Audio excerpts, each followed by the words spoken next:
La entrega del Mesías en Jerusalén, capítulo 11, versículo 1, hasta el capítulo 16, versículo 8, y la conclusión canónica, capítulo 16, versículos del 9 al 20.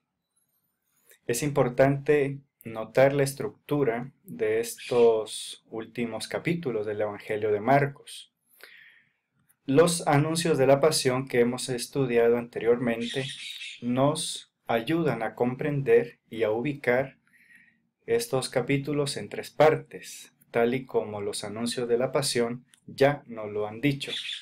El primero es el rechazo del Mesías por parte de Israel y sus dirigentes, es decir, el sufrimiento. La segunda parte, la entrega a la muerte por su obediencia de hijo y el rescate de la humanidad. Y el tercero, la resurrección del Mesías a los 3 días según la promesa de Dios. Recuerden que durante los 3 anuncios de la pasión Jesús ha dicho que iba a sufrir, que iba a morir, pero que a los 3 días iba a resucitar. Y estos últimos capítulos efectivamente nos hablan de esa promesa que Jesús mismo ha dicho que va a ocurrir en él. Entonces no es ninguna sorpresa encontrarnos en estos últimos 6 capítulos, pues esta promesa cumplida. Iniciamos con la primera sección. En la primera parte, que va del capítulo 11, versículo 1, hasta el capítulo 13, versículo 37, que es importante que hagamos una lectura continuada del capítulo 11 al capítulo 16 para entender este relato del sufrimiento, muerte y de la resurrección de Jesús y del posterior envío misionero. Es importante que lo leamos de corrido, las veces que sean necesarias para entenderlas. En estos 3 primeros capítulos tenemos 5 episodios. En este primer episodio hay un movimiento geográfico interesante. Recordemos que en Jericó hubo un último acto de poder o milagro donde le devuelve la vista a Bartimeo, y por eso ahora de Jericó se aproxima a Jerusalén, baja hacia Jerusalén. Entonces este primer punto, este primer episodio es precisamente que Jesús ingresa en el templo y mediante 2 acciones expresa que Dios reprueba el culto de sus encargados.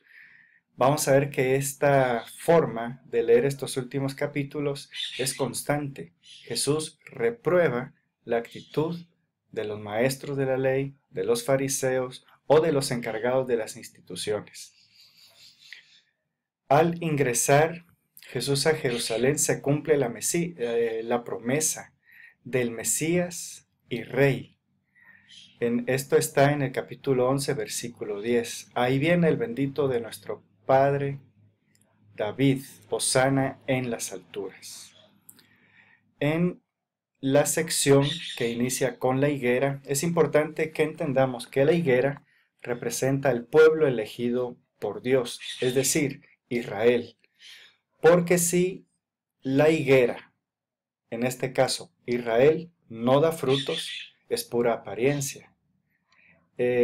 Fíjense que en el versículo 13 del capítulo 11 dice: a lo lejos divisó una higuera llena de hojas, es decir, pura apariencia. Pero Jesús, en el mismo versículo 13, en la sección B, se acerca, pero no encontró más que hojas. Quiere decir, se dejó llevar por algo que parecía tener frutos, pero a la hora de acercarse, de escudriñar, resulta que no hay. Esta es una de las primeras imágenes que en este capítulo 11 Jesús quiere presentar al lector, a nosotros, para entender por qué no está de acuerdo con las instrucciones del templo y por qué los sumos sacerdotes y los fariseos van a pedir la muerte de Jesús. Inmediatamente en el versículo 15 del capítulo 11 hay una expulsión de los vendedores del templo. Nuevamente, este recurso literario, esta escena creada por el autor sagrado, simboliza una expulsión simbólica de los vendedores, porque es una acción profética cargada de simbolismo. En el libro de Jeremías, en el capítulo 7, versículo 11, se lee precisamente esta escena. Es importante que leamos al menos los primeros 15 versículos del capítulo 7 de Jeremías para entender el contexto. Pero en el versículo 11 dice: «Será un refugio de ladrones esta casa mía, sobre la cual se pronuncia mi nombre». Y efectivamente este relato está construido sobre este pasaje de Jeremías. Vamos a entender quiénes son los que se aprovechaban de este comercio dentro del templo. Vamos a guardarlo porque va a venir la respuesta más adelante. Después tenemos la segunda parte, que va del capítulo 11, versículos 27 al capítulo 12, versículo 12. Y podemos titularle: «Denuncia la incapacidad de los dirigentes de Israel de ser buenos pastores del pueblo de Dios». Y aquí la pregunta es que los jefes de los sacerdotes, los maestros de la ley y las autoridades judías, es decir, prácticamente todos, no están de acuerdo con lo que hace Jesús y le preguntan: ¿quién te ha dado esa autoridad? Y aquí viene la respuesta de quiénes eran los que se beneficiaban con el comercio en el templo. Y por eso, si ustedes se dan cuenta, viene la reacción inmediata de rechazo ante el actuar de Jesús, porque los afectados por la expulsión de los vendedores del templo, pues son los que se beneficiaban económicamente. ¿Quiénes son? Los dirigentes, la clase aristocrática sacerdotal. Entonces entendemos narrativamente que Jesús expulsa a los vendedores del templo. Eso quiere decir menos ingresos económicos, e inmediatamente después, unos versículos adelante, pues aparece que se indignan y rechazan la actitud de Jesús de evitar que el comercio siga en el templo. Y esta acción de evitar que ellos sigan enriqueciéndose a costa de las ofrendas de la gente es lo que motiva a todos los actores a ponerse de acuerdo para matar a Jesús, porque toca sus intereses. Inmediatamente después, Jesús continúa diciéndonos que los que se encargan del templo no son buenos.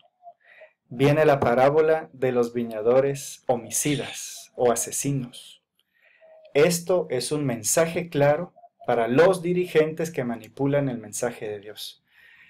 Miren, para entender esta sección, estos primeros dos capítulos, el capítulo 11 y el capítulo 12, tenemos que leerlo en esta clave. Jesús entra a Jerusalén e inmediatamente entra en conflicto con las autoridades, porque no quiere enriquecerse igual que ellos, porque no quiere ser una carga como la que ellos ponen a la demás gente, porque no quiere aprovecharse del templo y no quiere ser un pastor que deja a sus ovejas perderse.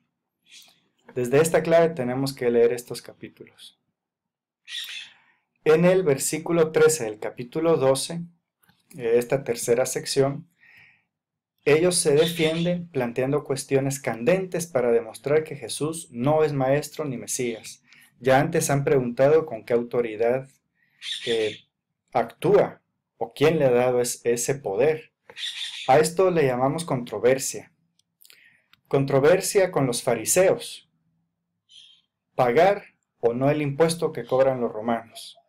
Y esta parábola tiene por objetivo decir que el dinero no compra a la persona, porque la persona no lleva en ella la imagen del César, sino la de Dios. Ven que el tema sigue siendo económico.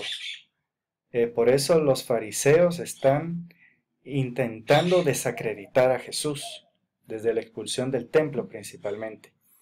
Seguimos con las controversias en el versículo 18 del capítulo 12. En esta ocasión con los saduceos, que los saduceos no creen en la resurrección de los muertos ni en los ángeles. Y aquí plantean una ley de levirato. El cuñado que se tiene que hacer cargo de la mujer que ha dejado su hermano al morir.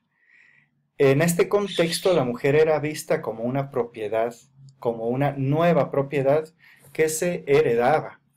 Jesús lo que hace con esta respuesta donde dice que están equivocados porque al resucitar ya no se casarán hombres y mujeres, sino que serán en el cielo como los ángeles, puesto que la imagen que Jesús quiere presentar es que los ángeles, en la relación entre ellos, nadie domina sobre otro.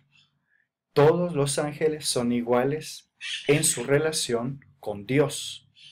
Por lo tanto, ante una ley de levirato donde la mujer es una propiedad que se hereda, el hombre tiene autoridad y poder mercantilista sobre la mujer.